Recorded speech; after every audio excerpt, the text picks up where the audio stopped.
Welcome back to my channel, Horror Mystery. Another night, another terrifying mystery. Let's begin. It started as just another ordinary night in the dorm until the knocking began.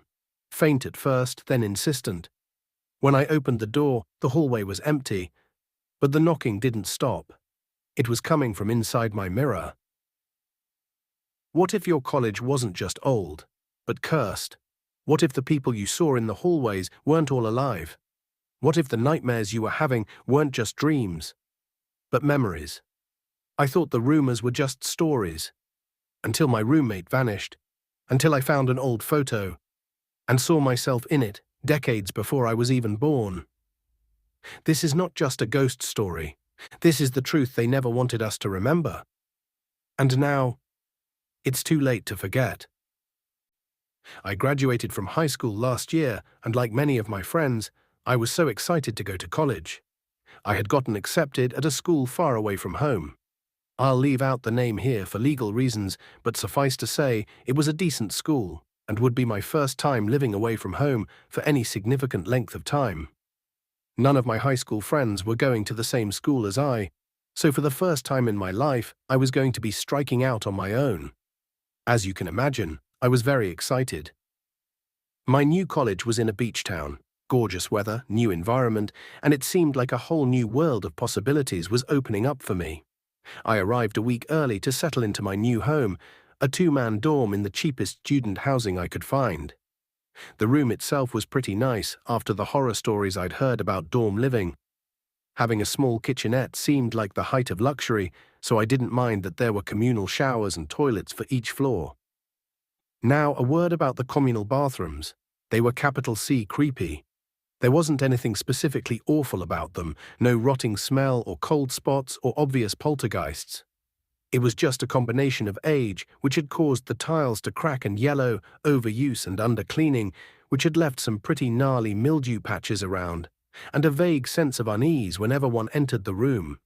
It was fine enough when the bathroom was full, as gross as that may seem, but when there were 3 showers going and a toilet flushing, well, how can anyone be creeped out? But if I ever had to go in the middle of the night and no one was around, man, I learned how to hold it. By the end of the week, I had finished settling in and had also taken the time to familiarize myself with the campus, finalize my schedule, and start finding the local hangout spots. My assigned roommate never showed up, though, which was a little odd, though not unwelcome. I was finally living on my own, but truthfully, I had been a little nervous about sleeping in the same space with a total stranger. Looking back on it now, I wish my roommate had shown up after all. Maybe things would have turned out differently. In my pre-term wanderings, I had started getting to know a small group of freshmen who, like me, had arrived early and were nervously excited about striking out on their own.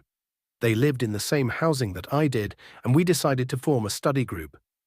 Once the term started, we met up almost daily either in the library or at a local pizza shop that we just called Joe's. There were 5 of us in all: lanky, quiet David, boisterous Alex, beautiful Sarah, tiny, sarcastic Carla, and of course, me. I know those descriptions sound cliché, and maybe they are, but are you really going to remember these random people without some descriptions? I'm really doing this for you, dear reader. I liked them all, of course, not that any of them were particularly close friends of mine, but we all got along fine. Well, sort of. David was a little bit odd. I would sometimes catch him staring at me when he thought I couldn't see him. I'd catch him out of the corner of my eye and turn, just in time for him to be looking somewhere else. Or I'd catch him in a reflection, just a glimpse, quick enough to be unsure if I was really seeing it. He never seemed to do anything else but stare, so I chalked it up as a crush. Hey, I wasn't bad looking, and I still had the ego of youth. Or at least extreme shyness. Everything wasn't all perfect, of course. I had a heavy course load and far more homework than I had ever been used to in high school. I had a small group of friendly acquaintances, but no close-knit group of friends like I had been used to all my life. I wasn't hurting for money, but I wasn't rich either, and I was starting to think about picking up some part-time work, which never went far because I really had no time for it. And really, underlying all of it was a low-grade feeling of fear that soon grew almost into an outright paranoia that plagued me every time I was on campus. It didn't all happen at once, it gradually grew as the days and weeks flew by. It was the same sense of vague unease I got in the communal bathroom at home, almost like someone was watching me, someone who didn't like me very much. As time progressed, I'd get flashes of cold and my vision would start to grey out on the edges, like flashes of movement or blackness, just at the edge of what I could see. Concentrating in class got harder and I started having nightmares. One nightmare in particular became a sort of recurring dream, and every time I had it, I'd be sitting in a lecture hall taking notes, and then the feeling started to... I'd be sitting in a lecture hall taking notes when the feeling started up. I'd get cold and my vision would start to grey out and I'd look around and the lecture hall was empty. I was the only one there. Then the lights would go out and there'd be this noise, like a high-pitched buzzsaw. Panicking, I'd struggle up out of my seat, like moving through molasses as the noise got louder. Distant screaming started up and the sounds formed a terrifying counterpoint. The noises got louder, closer, louder, closer, as I tried to bolt for the stairs, struggling through the dream thickness of the room. Then I'd trip, fall and bang my head on one of the stairs. Not hard enough to knock myself out, but damn sure hard enough to leave me dazed. Panicked, I'd roll over and look down into the dimness of the hall to see the source of the noise, a man with a medical drill, all in doctor's whites, steadily advancing up the stairs towards me, grinning. I'd struggle to get to my feet as he came closer, closer, and then I'd wake up. What was most disturbing about the dream, though, is that every time I had it, I swear he got a little closer. The first time I dreamed it, he had just started up the stairs, but now, after a few months, he was just a few feet below me, close enough for me to start making out some details, like the fresh bloodstains on his coat, like the fact that he was starting to look familiar. I shrugged all of it off, of course. What was I going to do? Go see the school psychiatrist? Sorry, no, I wasn't crazy, just stressed. It was just nerves. I was in a totally new environment, finally being an adult. Of course I was going to have some problems. Which is all nice to tell myself during the day, but after waking up in a cold sweat with a pounding migraine for the 5th night in a row, I googled nightmare cure and decided to start keeping a dream journal. Dream journal, it read, if you are having recurring nightmares, it may help to keep a dream journal. Note down as many details about the nightmare as you can. Find differences between each episode and thoughts that you have about this. Make sure to write it down as soon as you wake up, before you start to forget the details. Well, what the hell? It couldn't hurt, right? I dragged myself through classes the next day, barely able to think. My migraine hadn't gone away, and the constant feeling of being watched was making me jittery. It didn't help that Halloween was getting close, so there were faux scary decorations everywhere. Fake spiderwebs are all fine and good, but I was getting sick of walking right into the middle of them and freaking out. I was leaving my last class for the day when I spotted my little study group heading the other way down the hall. I called out, "Hey guys, wait up." Alex turned and grinned at me. "Oh, so you're alive after all?" he yelled down the hall. "Are you coming or what? We haven't seen you in forever." Feeling a little better, I rolled my eyes. Maybe this was what I needed, some company and human interaction. They slowed so I could catch up as I hurried down the hall towards them. I asked, "Where are we going tonight? Library or Joe's?" Carla smirked. "Somewhere new. I know this may blow your mind, but we aren't all about studying all the time. It's Friday, time for Sarah to slut it up." Sarah thwacked Carla on the arm at that, scowling. "What? It's true," protested Carla. "I don't know if I feel up to a party tonight, guys." I hesitated. "I haven't really been sleeping." "We're not going to a party," David said quietly. "Carla's just fucking with you. We're going exploring. It's an old campus, and we heard about a wing that was shut down. They never renovated it when this place became a college. We want to check it out, see what's there. There's all kinds of urban legends about it." I stared at him. I think that's the most I'd ever heard him say all in one go. He gave a little embarrassed half shrug as we kept walking. "All right," I said. "Sounds cool, but I still have all my stuff. Can I drop it off at home first?" "Yeah," said Alex. "No worries. We aren't going there yet. We're waiting for it to get dark first. Seems more seasonally appropriate that way," he laughed. I shivered a little at that. What the hell was I getting myself into? But I didn't want these guys to know how close I was coming to a full-blown meltdown. I had to save face. Plus, there's a little part of me that's always been an adrenaline junkie, a thrill seeker, and I really just thought, why the hell not? How could it possibly get worse? I was a fool. I was a fool. We agreed to meet up in the quad at 9:30 that night, and I went home to eat, change, and take a short nap. Lord knows I didn't need to fall asleep in the abandoned wing of the college. I dropped my stuff on the floor, feeling the exhaustion of the week in my bones. I'll just lie down for a few minutes, I thought, then I'll make dinner. That was the last time I slept through the night. I woke up the next morning, feeling better rested than I had in weeks. I remember opening my eyes and thinking, shit, I stood them up. They probably think I wussed out. I grabbed my old brick phone and checked the texts. Sure enough, there were a handful of missed calls and a couple of texts from Alex and Carla asking where I was. The last one said, "Okay, guess you're not coming.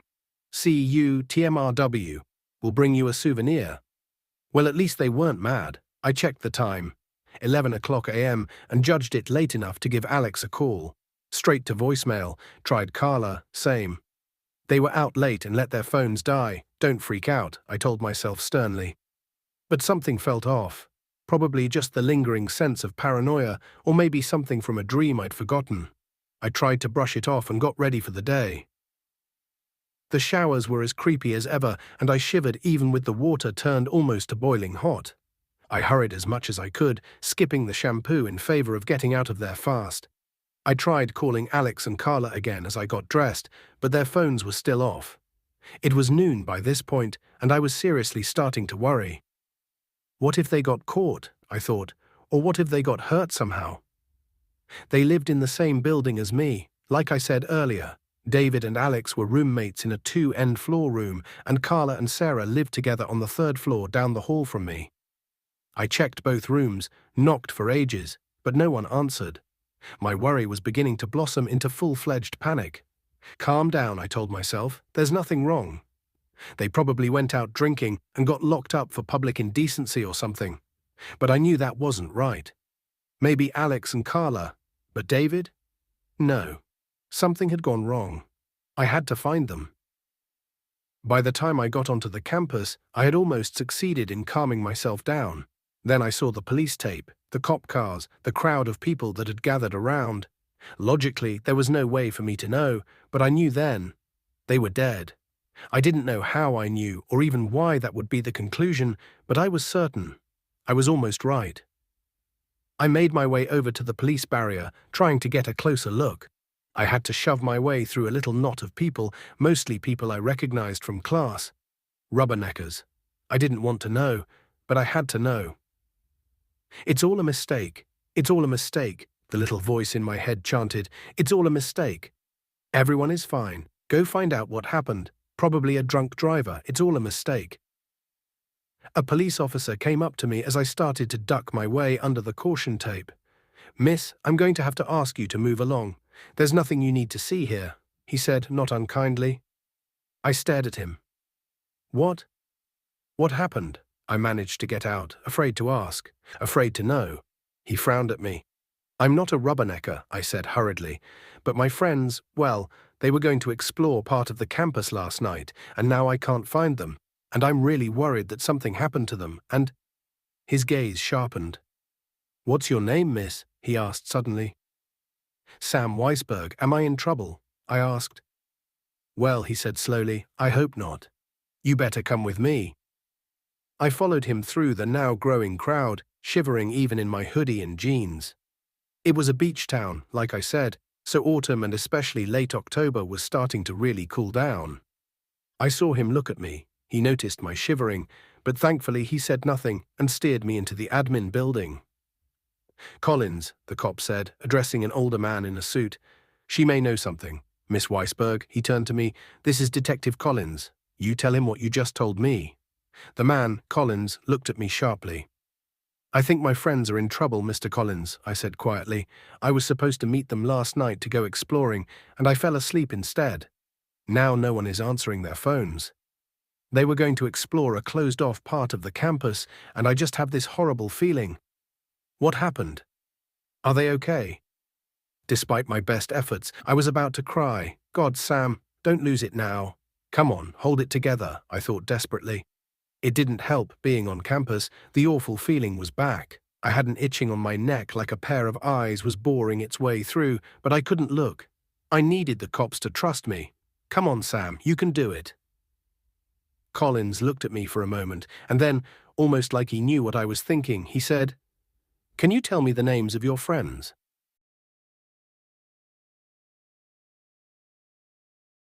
Alex Davis, Carla Moreno, Sarah Sterling, and David, something with an M. Meckham or Markham maybe.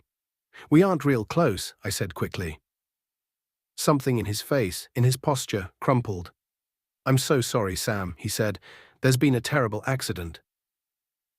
The tears that had been damming behind my eyes started to trickle out. I furiously swiped at them. What happened? Collins hesitated. Please, I should have been with them. Please tell me what happened. He sighed. We don't know what happened, not exactly, and I can't give you a whole lot of details.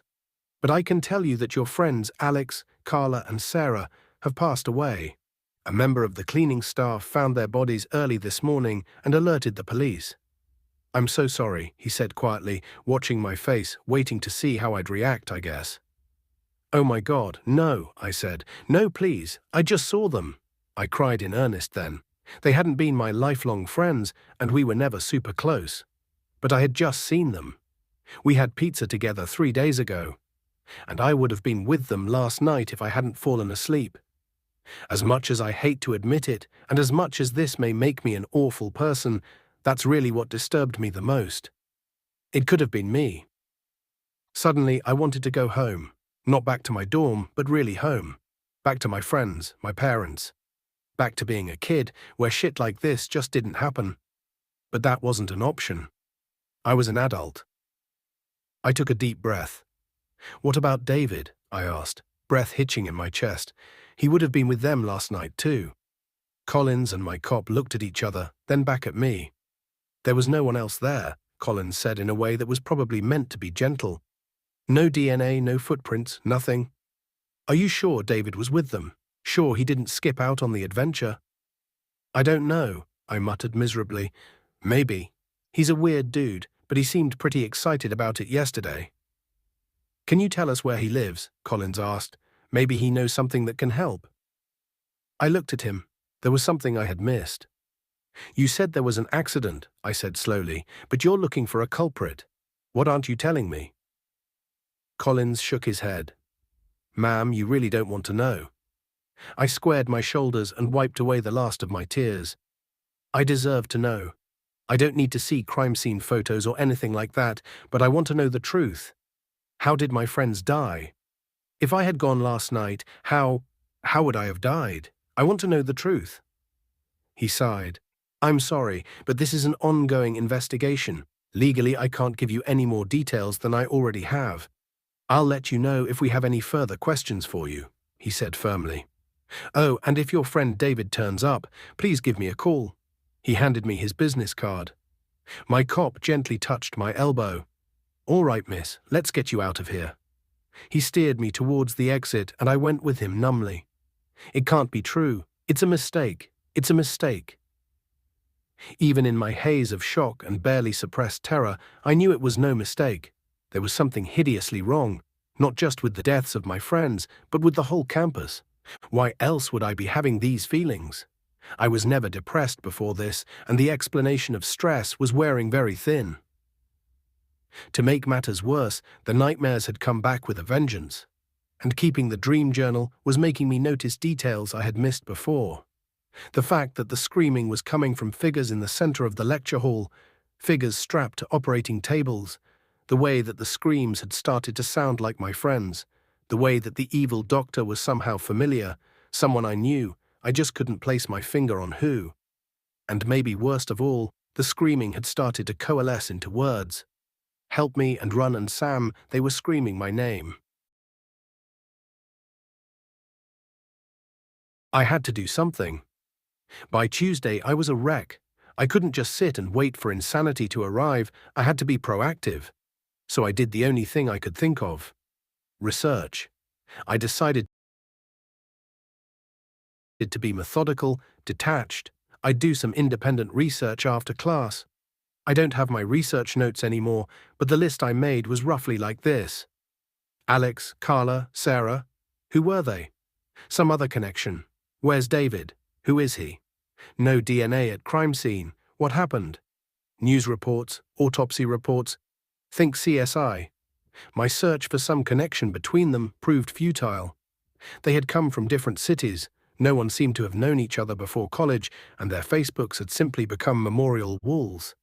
They didn't even have mutual friends, other than some of the other students that we all knew. David didn't have a Facebook page, at least not that I could find, but I couldn't really remember his last name, and I probably just wasn't looking for the right guy. He still hadn't turned up, and I was getting more and more worried that something had happened to him too, something the cops hadn't figured out yet. I didn't have a way to reach him other than class or pounding on his door, and both avenues had proved fruitless since Saturday. On the other hand, maybe he suddenly went out of town for a family emergency or something. It's not like we were really close. There's no reason he would leave me a note or anything. And like I said, we didn't have each other's phone numbers. My search for exactly what happened proved to be slightly more successful. I found a news report in one of the smaller local journals which detailed the assumed sequence of events. October 21st, 2006. Students found dead in Halloween horror homicide. The bodies of 3 redacted students were found early this morning by Frank Bloomer, a veteran member of the college janitorial staff. I came in early to restock the supply closets and smelled something awful, said Frank, something rotten and metallic. I thought some of the students had set off a stink bomb or something. You know they get real rowdy around this time of the year. He went on to describe how he followed the scent to an abandoned wing of the school, one that's been under renovations for years, and stumbled upon a grisly scene. In all my years at this school, I never saw anything as bad as this, he said, never. It was like one of those paintings, the splatter ones, all in red, all over the room. There were pieces. Well, those kids were dead long before I got there. It was like the stories. That's all I'll say. I told the rest to the cops. Mr. Bloomer is not a suspect in the case. The police representative declined to comment on the investigation, which is ongoing. I shuddered. They were found in pieces. What the hell? Did they run into a pack of coyotes or a mountain lion? Was there a serial killer on campus? And what the hell did he mean? Like the stories. I made a mental note to pick up pepper spray and an extra lock for the door next time I went out. I shook my head and stretched, popping the kinks in my back from having been hunched over my laptop for hours. Researching. I heard a quiet noise from my bedroom, a light clatter like something was knocked over, and I looked up, startled. As I shifted, the angle of my laptop screen changed and reflected the room behind me, and as it did, I caught a flash of something awful. It was Alex, but not Alex as I had known him. He was hunched over in extreme pain and clutching what was left of his abdomen with his arm. His other arm was gone, a few bone fragments jutting out. I froze, too afraid to move, too afraid to scream, utterly paralyzed as he lifted his head. There was a row of stitches above one ear and a stream of blackened blood trickling from one eye as he raised his gaze to lock eyes with me in the reflection. The sheer horror of meeting his lifeless gaze broke my paralysis. I screamed and whirled, flinging my laptop at him, ready to run, but there was nothing there. My laptop hit the opposite wall and clattered to the floor as the battery pack flew off and skittered into the kitchenette. Breathing hard, I looked wildly around the apartment. Had I imagined that? It was so vivid, so real. It's just stress, Sam. There's no such thing as ghosts. You're just stressed. You saw the lamp or something and freaked. How can you be sure of what you saw? You only saw it for a second. I almost believed it. I was afraid for 2 reasons. Either I was losing my mind or there was no awe. There's no such thing as ghosts. I just needed to get out of the dorm, get some fresh air. It was well after dark and a weeknight, but there's always something happening in a college town, and this one was no different. I'd never been big on parties, but I needed to be around other people.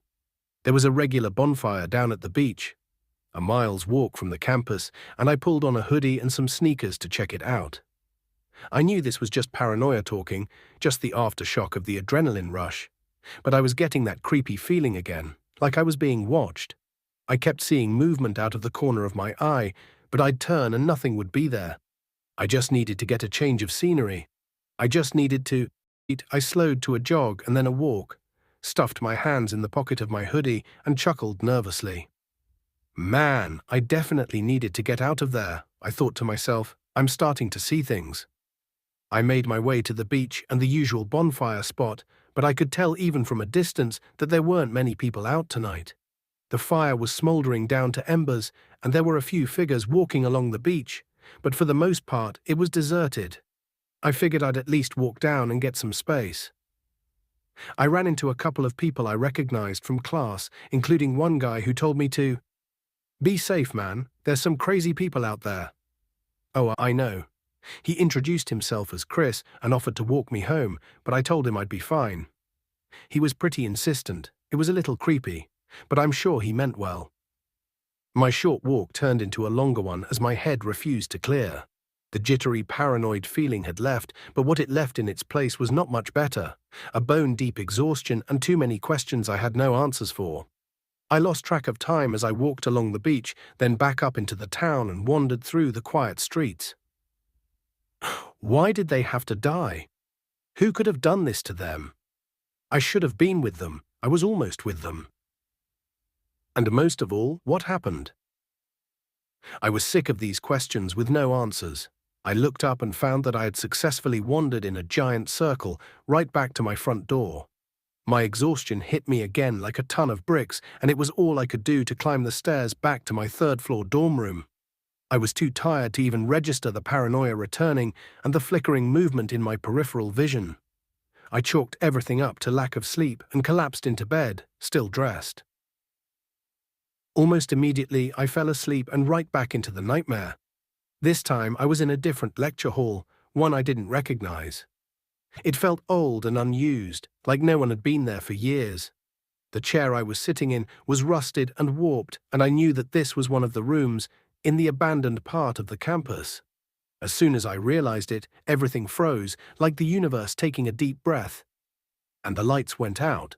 I couldn't move, couldn't breathe, couldn't see, could only listen as the high-pitched whine of a drill and distant screaming began.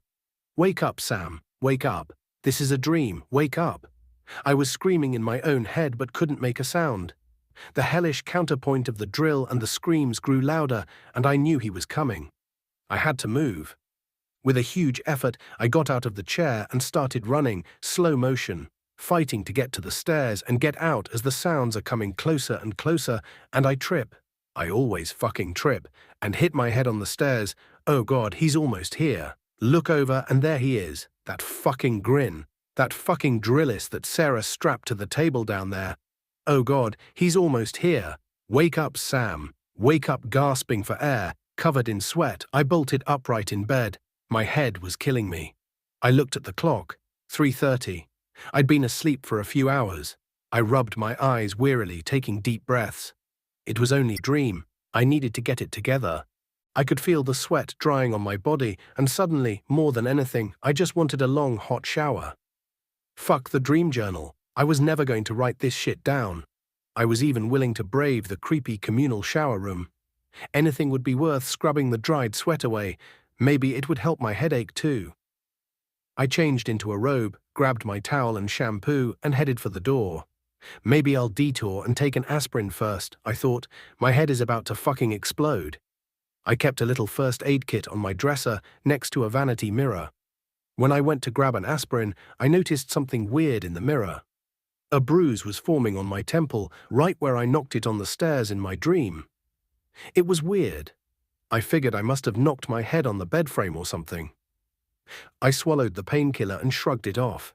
It was just one of those things, a small weirdness in the ocean of weirdness I was currently treading water in. I just needed to shower, get the remnants of the nightmare out of my head, and get on with it. As I walked down the hall to the shower room, I started getting that knife scrape feeling on the back of my neck again, but I refused to look behind me. Everything is fine. There's nothing there, I told myself. It's just your mind, and you just had a nightmare. Come on, Sam, put on your big girl panties and deal with it. The shower room was dark and empty when I got there. A heaviness settled in the pit of my stomach and the muscles along my spine tightened. That's not paranoia, that's instinct, I told myself. But I wasn't very convincing. Moving quickly, I turned on the water and adjusted the temperature, stepping into the water heat up. As the first curls of steam started rising, I felt myself start to relax, the tiniest bit. A pop song that was playing endlessly at the time. I hung up my robe and towel, grabbed the shampoo, and pulled the curtain closed as I stepped over the lip of the shower stall and into the spray of hot water. Eyes closed, I tilted my head back and started lathering shampoo into my hair, still humming. That's when I heard it. Scrape. The unmistakable sound of someone quietly opening a door. I immediately went still, stopped humming, practically stopped breathing. My eyes were still closed and my hair was full of shampoo. I was petrified, straining my ears to hear anything else. Seconds ticked by and my heartbeat throbbed in my ears. All I could hear was the sound of the shower and my own shallow breathing. Maybe I imagined it. Maybe it's just one of the other residents who woke up and had to take a piss. Just as I was about to relax, just before I brushed it off as my imagination running wild, I heard another sound. One that made my blood run cold. It was a kind of shuffling, dragging noise, like slow footsteps. And it was getting closer. I frantically started scrubbing the shampoo from my hair as quickly and silently as I could manage. I couldn't take being blind, I had to see what was happening. It felt like an eternity when really it probably only took seconds, but by the time I could see again, I was in full-fledged panic mode. I stared at the shower curtain, straining to see any shape or movement through the thin, plasticky cloth, but I couldn't tell who was there, if anyone. I steeled my nerves, took a deep breath, and very carefully peeked around the edge of the curtain. Nothing. The room was empty. I let out a huge, gusty sigh of relief, turned around to turn off the water, and came face to face with Carla. But it wasn't Carla as I had known her. She was clinging to the ceiling like an enormous bloated spider, with her head hanging down to look me in the eye. Her limbs had been dislocated and were at unnatural angles. Her neck was impossibly long, and I could see the vertebrates sticking out where her neck had been cleanly snapped, so hard that the bone burst through the skin. But that wasn't the worst part. The worst part was when her dead eyes focused on me, when she leaned closer, close enough to touch, close enough to kiss, and whispered to me with breath like the grave, "Run." I'll be honest with you. I blacked out. I woke up in my dorm, curled in the corner of my closet, rocking back and forth. I had left all my things in the shower room and was soaking wet and completely naked. I still had the bruise on my temple, which had started aching again, and a massive bruise down my left side. I also had skinned palms and knees, and somehow I'd ripped off a toenail. All that being said, I felt lucky to be alive, but something still wasn't right. The bruises, the missing toenail, the skinned palms. If it was all just a nightmare, then why was my body covered in fresh wounds? And more importantly, if I had imagined Carla in the shower, then who whispered in my ear? There are still too many unanswered questions, and I have a feeling this is far from over. Stay tuned for the next chilling episode. If you enjoyed this mystery, don't forget to like, share, and subscribe for more chilling stories.